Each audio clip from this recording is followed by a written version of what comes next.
we have learned this? I got the fellowship in 2001, and at that time, over so many years so far, we still don't have a very good idea of how to treat this type of condition.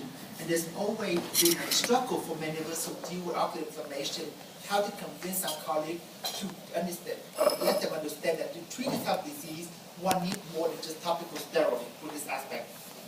We have learned that many times throughout the literature, when patients have with low-grade white blood cell or so, that they can eventually lead to significant damage. And that can be in the form of both anterior and posterior segment. So you have chronic inflammation will lead to macular edema. They also lead to presence of epiretinal membrane. They also eventually damage the ciliary bodies that lead to hypotony, which is very, very dangerous. And then, of course, the pressure can rise before that as well. So that's what we have learned throughout the literature of this aspect, that low-grade inflammation should not be allowed to happen. The goal, therefore, when we try to treat this, is that we want to achieve no inflammation at the point level. We don't want the patient to have any inflammation in the eye. We don't want to use any type of steroid in the long term, and we don't want to produce any serious drug-induced problem. So those are sort of like the principle that we discuss with the patient, that we plan our regimen. That's how we want no inflammation, no steroids, and no serious side effect from that. When we treat this patient, we can see our goal is to put the disease into remission. Just like many other autoimmune diseases, we cannot completely so-called cure the condition, but we certainly hopefully will put the disease into remission, and that can help with that. The pathway that we have seen thus far, it has been not a very successful one, because many colleagues still do not recognize the fact that we cannot just use corticosteroid indefinitely and lead to many problems. Steroid is certainly a major cornerstone in our field in the area there. This is when Dr. Gordon discovered that at Cornell University in the 1950s. It has become a major medication for many of us to use, but not long-term there. It's remained at the cornerstone for the treatment of uveitis, but we all recognize whether it's topical or periocular or systemic, it's always produce trouble if we use it chronically or repeatedly. And that is the major truth that we unfortunately found out repeatedly in this aspect. Thus far, we show that there has not been much significant improvement over the last 30 years in this field.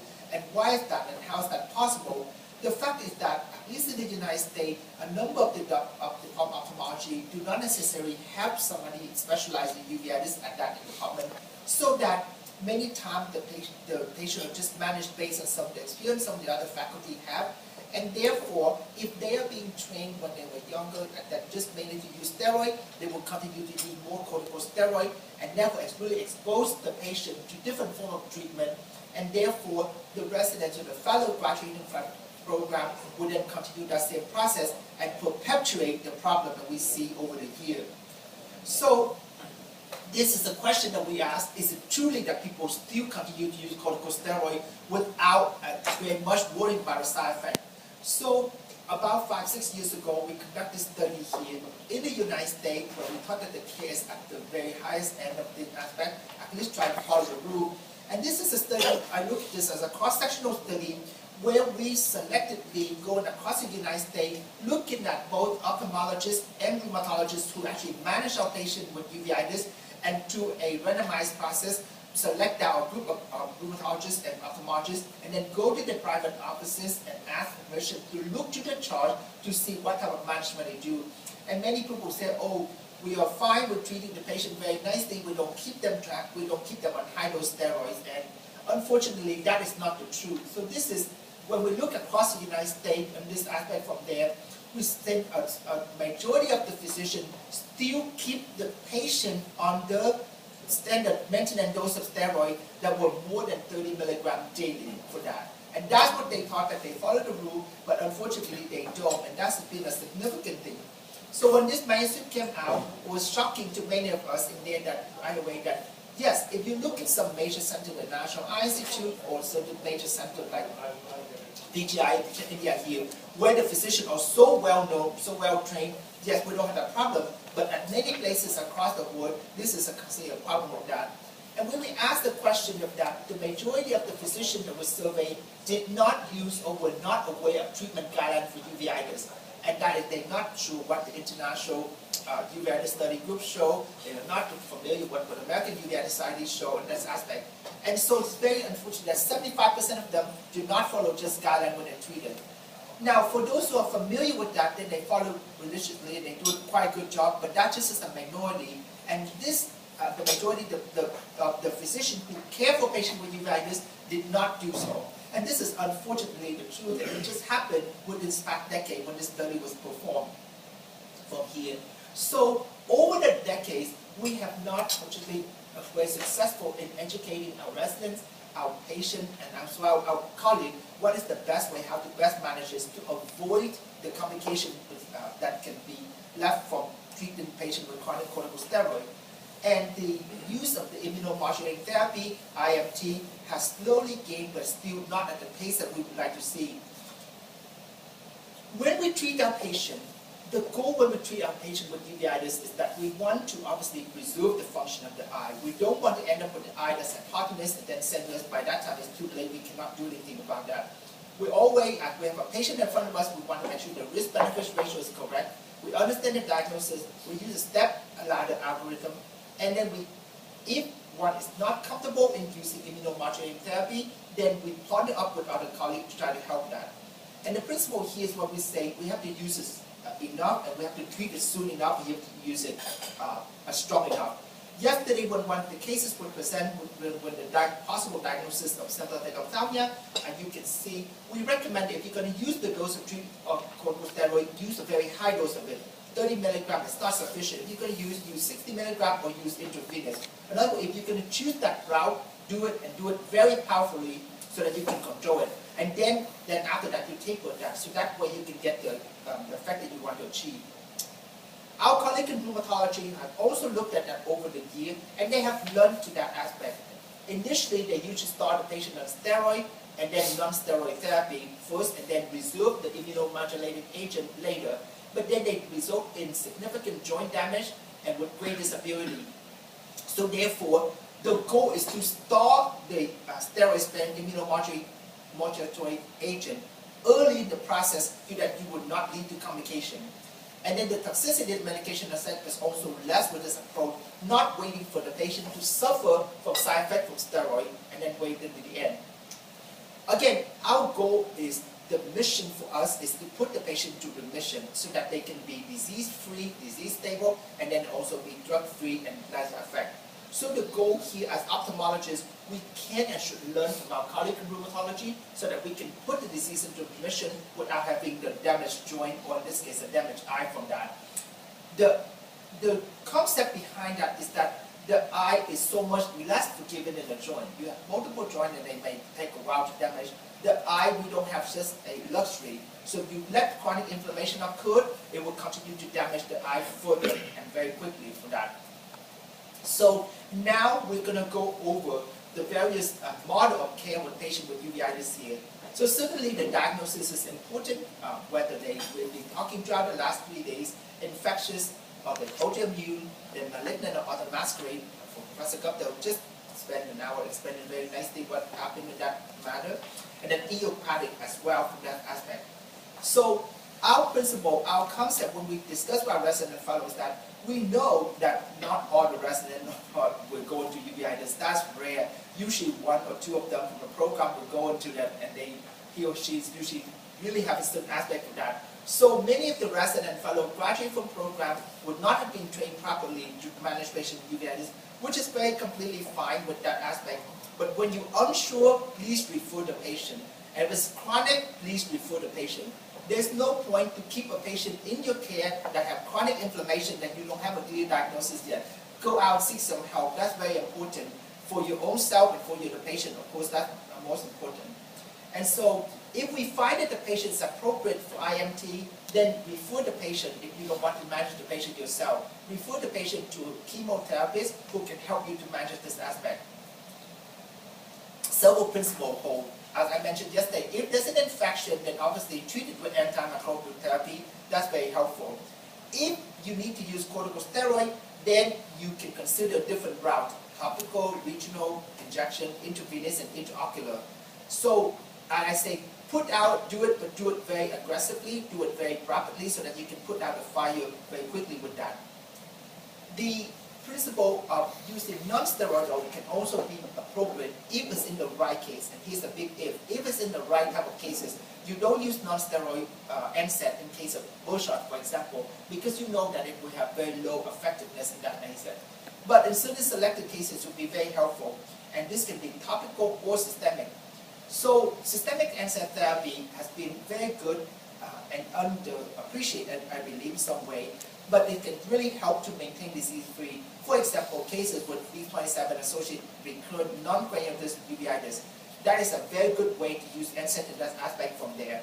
Whereas once you have already controlled the inflammation already, it would be really great if you can just maintain the patient on, let's say, for example, naproxen 500 milligram daily to keep the disease from recurring. They play a very good role with that aspect. Then, when we cannot control that, then we move on to the next ladder. The concept that we do in this event is if you go what we call step ladder, you start with the lowest step at the beginning with the one that most likely the least potent but also the least side effect, and that you go up each ladder, you go to another step to use a more potent medication with perhaps more side effect with that. The use of IMT has been shown to be, in addition, mandatory in many gut when you have potentially life-threatening disease. During the last presentation, Professor Gupta said that you need to really pay attention because if you miss cases of malignancy or if you miss cases of vascular syndrome, then your license to practice medicine is in jeopardy, and that is quite true of the United States, where we are scrutinized at very highest level to do that, so we want to do so. So in cases like this, when you have disease like wet or GPA, or you have relapsing polychondritis, or you have jet disease with vasculitis, you do not want to just continue to treat the patient with just steroid and not using other IMT, because if the case ever lead to very poor outcome and the patient want to seek legal action, then you have very little to defend yourself because of so many data in the literature showing how other type of patient can be mandatory. So in that case, we say that this type of IMT is mandatory for some of this potentially life-threatening disease that I showed there. This aspect. There are also cases like PAN, there are also cases of rheumatoid arthritis with necrotizing scleritis, and then lupus. These are cases that clearly has been shown by many different groups to benefit from long-term use of IMT to control the disease from this aspect from there. Now, there are cases in which the literature have been shown that the long-term outcome with corticosteroid monotherapy are quite poor. In other words, cases with sympathetic ophthalmia, VKH, or MCP, multifocal choroiditis and uveitis. These cases we have shown that in the literature, if you just strictly use the corticosteroid, you will have recurrent disease and you will have also the complication that derive. For example, patient with MCP, what is the reason why MCP patient lost vision? What's the complication from MCP that lead to loss of vision? I'm sorry? Multifocal choroiditis and panuveitis, multiple aspect, one of the Reiter syndrome, one of the leading cause that they have, least would be the formation of two things. One is choroidal neovascularization, CNV, and second is subretinal fibrosis.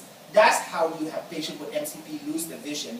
They lose the vision because they keep having recurrent disease, and then you have this complication develop with that. So our goal is to treat the patients so that they do not have recurrences, so that they will not have this type of complication that occurred from that. Okay. So those are the type of that aspect. For patient with birdshot, why do patients with birdshot lose vision? What's the complication in birdshot that lead to loss of vision?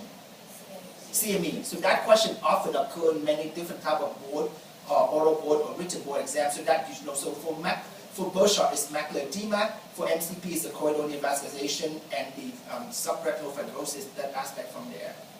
From this aspect. So this is the case of SO sympathetic ophthalmia that lead to poor treatment from recognition initially. The other aspect also thing I just mentioned, birdshot and superficial choroiditis. If you look to the literature, you see very, very little time that patient with just birdshot will be treated. Now, there's only one time that you may make that exception, and that is in the literature, you will see that for some few patients, in select cases, you can place the Retisert, the fluocinolone implant, in cases of birdshot, bilateral placement of the steroid implant in the eye just by itself to control that for a patient who, for whatever reason, cannot tolerate systemic therapy. But those are very select cases, and we're not using that as first-line therapy. And those are very select cases, and for those patients, usually they already have their cataract out, and some of them already have like glaucoma surgery, so the pressure is at least under control. But for the most part, cases of birdshot, you need usually, well not usually, always you need at least a combination therapy, either a low-dose steroid plus an IMT. That's how you maintain patient with birdshot.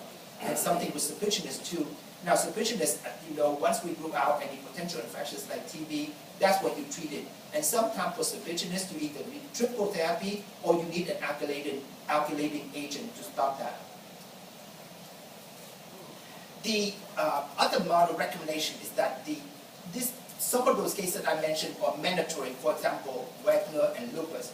These are the cases that we recommend strongly if it's a chronic or recurrent disease. For example, if you have a patient with JIA, you just looked at this part of discussion this morning. If you have a patient with JIA, the eye is usually very quiet, like Professor Gupta mentioned, so you don't expect to see hypopium, but you see this low-grade inflammation.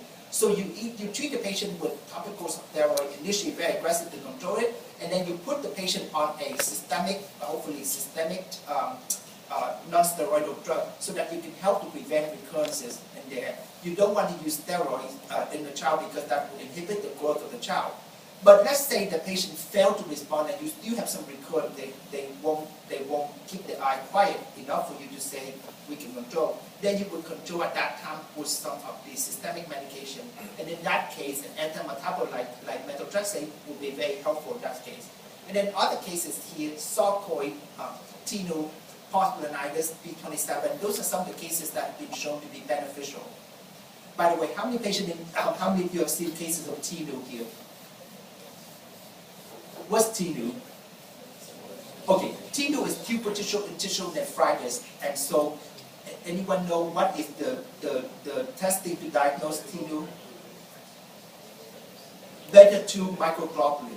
So there's a marker called beta-2 microglobulin. That's how you use to diagnose this, in addition to the diagnosis with the kidney disease. And this is a condition, it should be under differential diagnosis for a male, and with a chronic anterior uveitis, you should start to look into that to see whether there could be a case of tenu in here.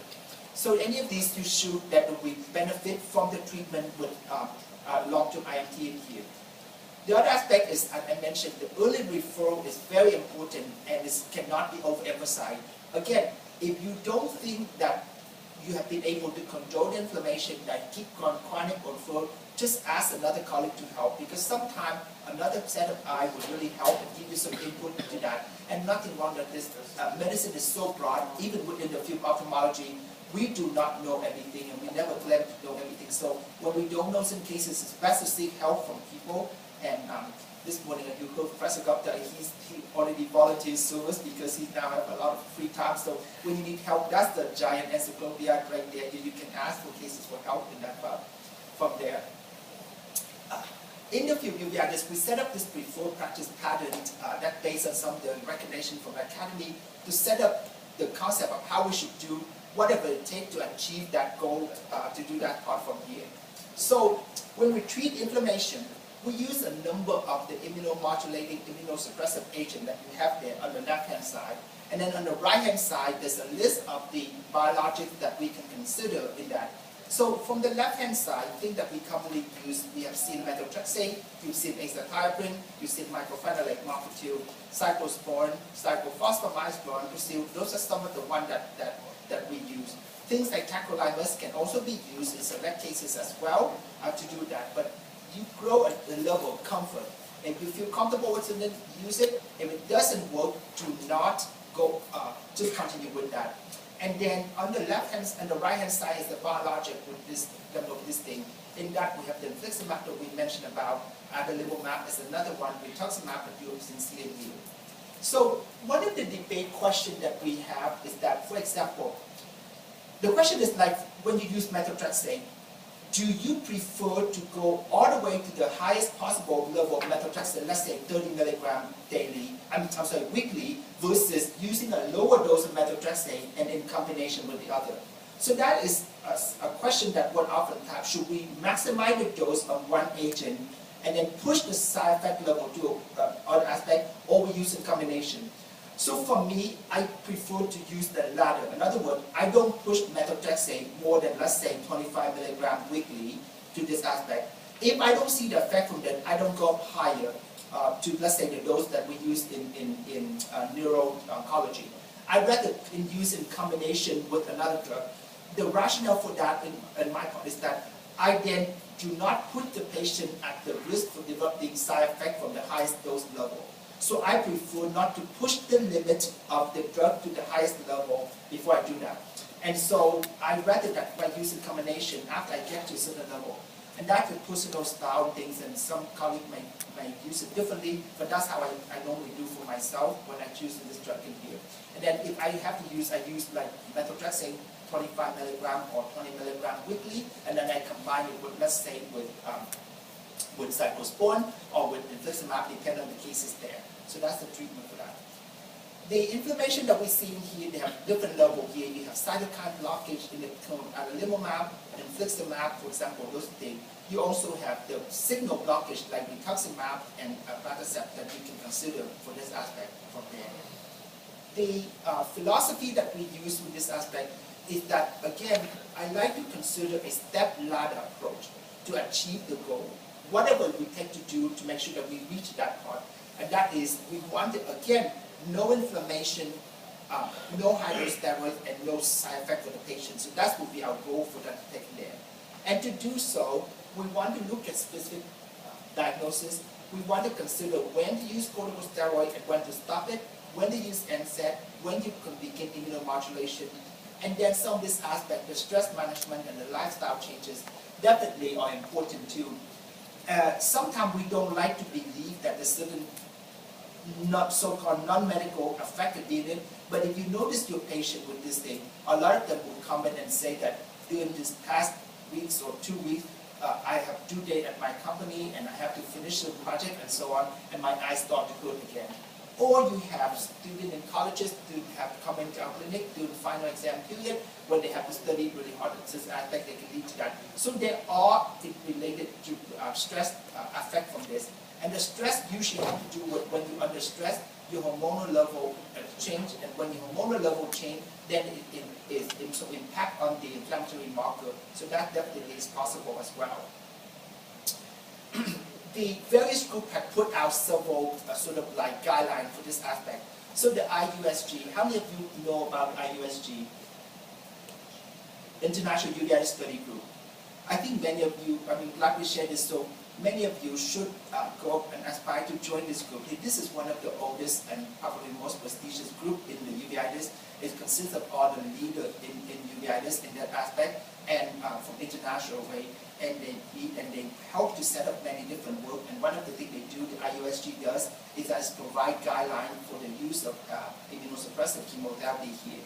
So in a decade or so, when you really feel like this is the love of your life with uveitis, you can then apply for membership to the IUSG, and then you can join this group. And it's very interesting when you bring a group of inflammatory colleagues together. So the discussion is always very heated but very passionate in there. So that aspect. And so the absolute indication in there that you need the IMT, that would be SO, symptomatic ophthalmia, VKH, the rheumatoid scleral uveitis. In other words, when you know the cause and you have the both the sclera and the uvea involved, and then the JAK disease. So that's what the IUSG recommend. They also recommend that there's a relative indication when the IUSG indicated, and that includes the intimate uveitis, the retinovasculitis, the JAA uveitis, and the severe chronic uveitis. So as you can see from this aspect, we're asking for a situation where the case where you absolutely indicated, most likely they involve not just the eye, but also the systemic disease. So you want to save the eye, but at the same time maintain the patient in good living condition as well too. So that's why you consider that. The relative indication, many of these are just localized to the eye, so therefore you can have the relative choice for that. And here's the relative because, for example, in cases in JA uveitis, initially some parent may feel uncomfortable putting the child, daughter or son to this type of treatment initially, and we can fully understand with that. And so it's hard for the parent to consider something like methotrexate for their child. They heard of methotrexate as a medication to treat brain cancer, so why would they then put the child on that? And we can understand and we can try our best to explain. And fortunately, there are studies to show that long-term use of this type of medication would not necessarily lead to severe side effects. How many of you in the audience know about the SITE study, S-I-T-E? Anyone? Okay. So this is an important aspect for me. SITE, the SITE study, was a study led by a uveitis specialist named John Campins, who's about my era. He's now working in Africa and also in Boston. So John, when he did that, he collaborated with 5 different centers, major uveitis centers in the United States, including Massachusetts Eye and Infirmary, the Wilmer Eye Institute at Johns Hopkins, the National Eye Institute, the Casey Eye Institute at Portland, and the group in Chicago. So what he did was John looked over a period of, I believe, 15 years or so of all of those practices and looking over thousands of patients and asked the question, what happened to those patients over time, over this period of time, who have been managed by uveitis specialists, and also what happened when they've been on this medication? What type of problem they have come out with? If they have any problem, do they develop more risk for cancer? Do they die of certain thing or certain aspect? Or do they become more sterile or not? And so the SITE study, SITE, has had multiple publications. Some are overall views, some on specific medication like methotrexate or cyclosporine and so on. And fortunately, for that study, which is very, even though it's a retrospective, but it has so much large data set that's very helpful, that we learned that when we use this IMT agent in the proper way, it's actually the side effect is minimal, if not actually very much non-existent. And the only major thing that we learned of concern, which you guys suspect, is that if you use alkylating agent, yes, you will induce sterility to the men and women, as I mentioned yesterday, and it does put you at slight risk for getting increased dose of increased risk of cancer afterward. But other than that, the use of IMT has been considered quite safe looking at this data. So these are some of the ammunition that we use to explain to our colleagues, to explain to our patient why we feel comfortable using this medication for our patient, this aspect. The American Uveitis Society is another body that also have formed to make a recommendation. Again, this is a recommendation only to have it to see how we can do, how we should manage this type of patient. So from the American Uveitis Society, the conclusion is that there are good evidence for the effectiveness and the need for immunosuppression on a number of these entities. So in other words, for this type of entity, it's clearly that we do not just treat the patient with steroid only. And this includes ocular cicatricial pemphigoid, OCP, the necroscytic scleritis, the sympathetic ophthalmia, multifocal choroiditis, and panuveitis, subcutaneous, Bechet, birdshot, and JAA. So this is a condition that definitely, clearly, the use of IMT is needed. How many of you here seen OCP? Ocular cicatricial pemphigoid.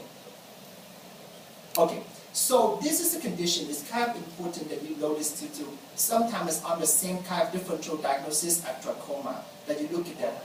This type of patient have formed chronic inflammation that they form scarring of the conjunctiva. So there's a well-known sign that we look for that is called symplepharon, which is a connective tissue that sort of like tie the conjunctiva to the globe together. And there's a scar tissue, so eventually the globe cannot move because there's so much scarring, and then you can get damage to the cornea because there's no longer any good gland aspect from there. And it's a diagnosis that can definitely lead to blindness, not because of posterior segment, but because of the anterior segment. And you cannot graft this patient because even if you put in a new cornea, the cornea will be damaged from the same process as well. So OCP is on that list of differential. Just out of a little personal history here, my first manuscript in ophthalmology of my career was on OCP because I started out my residency, spent 3 months in a Dr. Foster clinic at Harvard, Massachusetts Eye and Infirmary, and all I see is pemphigoid day in and day out. So I thought everybody in this field had pemphigoid, and so that was my first paper on that aspect. It is a very nasty disease, but it's not that common that you see in every patient. but clearly it's something that you keep in mind. So when you look at the patient with scarring of conjunctiva, certainly in this part of the world, trachoma is important to consider, but the other aspect is to look for the diagnosis of OCP, which usually is the diagnosis of the elderly group of people, so you usually don't see it in the early young age. So that's what I will speak from there. I'm in the end of my talk right now for listening here. So obviously, many of us are working in the field to develop a new therapy here for our patient. And we want new and better and safer drugs and so on. Things that can be delivered locally, for example, in select cases so that you won't have the complication from that. And we simply want to be very hope for selective immunomodulator and protein and so on. And that's why some of the biologics are gaining favors, because they're very much targeted rather than broad-release. And we want local delivery and recolorization techniques and so on to do that. But in the meantime, we still need to do our best to control the inflammation. Anyone know what this picture represents? Couching. Yes, so this is couching. I got it from one of the colleagues, from the Persian colleague, who sent it to me. So this is very impressive. They do couching in here. So it is turned out that we can do quite a bit right now, and that we can do many things that not to control it. It is true that probably in a millennium from now, many people would think that we are just very mean physician, poison the patient. That's how some colleagues have described. You just poison the patient by all this immunosuppressant agent. But in reality, as I showed you from the site study in there, we're actually not doing that. If we are responsible physician, if we start with the right time, follow the patient carefully, the side effect profile has been very, very small if we do that. I mean, you see that. But again, it's required discipline, it's required consciousness. You cannot, just like, for example, when you follow children with retinopathy of prematurity, once you devote your life to that type of work, you follow them and you treat them very aggressively. You don't see them and then don't see them back a month from now. That type of thing you do. You need very conscious, you need very careful planning. Same thing with our field as well here. If you choose to go with this path, then and you devote your time to it, you will prevent a lot of problems. You usually don't encounter problems. And yet, with all of this type of approach, with IMT, you will be able to control the patient and preserve his whole vision, and then hopefully preserve his whole life as well too. So with that, thank you for your attention with this aspect. So question for you. So how many of you here has already started to do some of the immunomodulating therapy? We get 5 minutes, right? Okay. You have used that. So what agent do you normally use? In our center, usually we start with, we have cost issues, so we usually start with azathioprine for the adults. For children, we use methotrexate. And then we move on to biologics. Right now we're using a lot of Humira, but mainly because we can get funding for it. Okay, that's very important. So here's a question for you.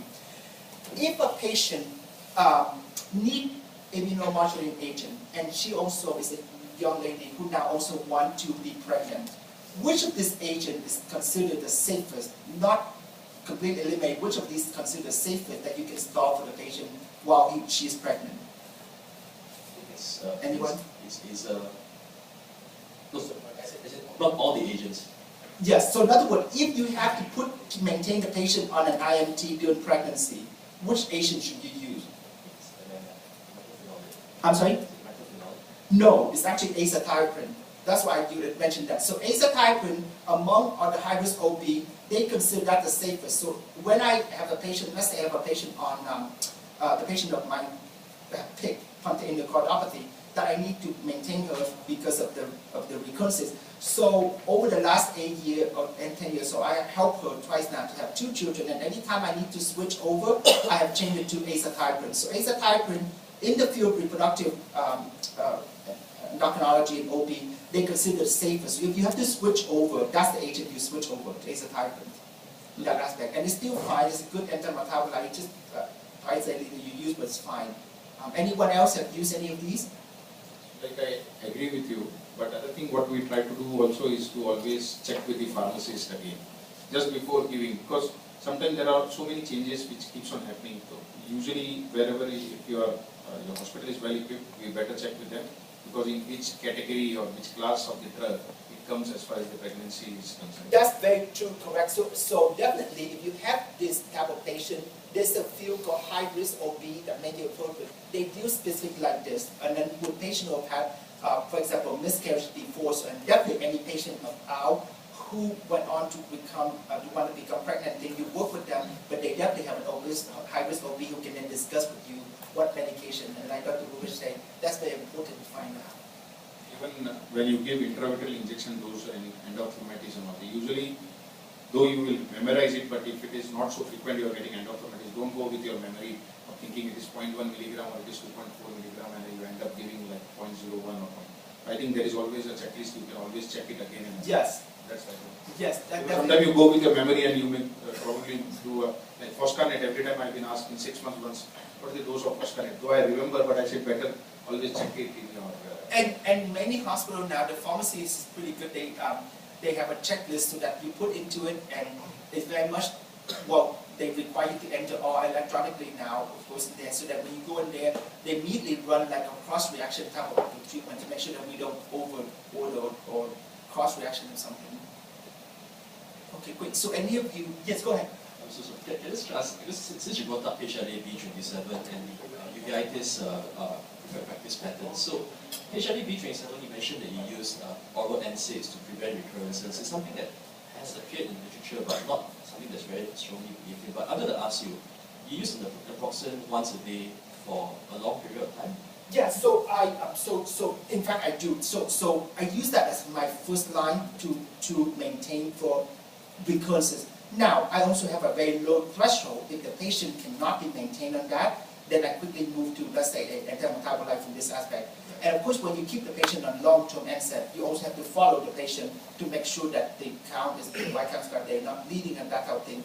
And whenever I use that, I also put them on long-term like this. I also put them on a proton pump inhibitor, like for example, omeprazole, or like an antacid like ranitidine or something. So when you think of that, yeah. Do you think that the COX-2 inhibitors would be better? That's a good question. So things like, for example, celecoxib or something like that, I have tried occasionally when the patient seems to be doing well for the control of the inflammation, but they don't tolerate the side effect growth, so I switch it over to COX-2.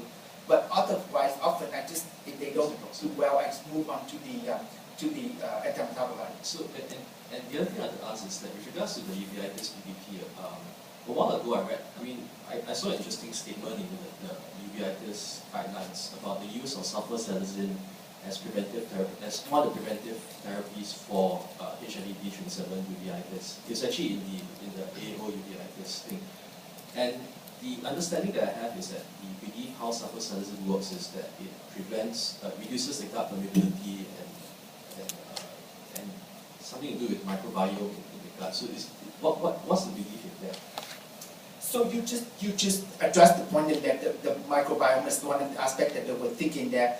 I personally have not used that in that, mostly because of the fact that I, in general, prefer not to use things that have sulfur in it for reason that of the reaction, allergic reactions. So I don't use that common, but you're correct, that's what the people use in that thing there.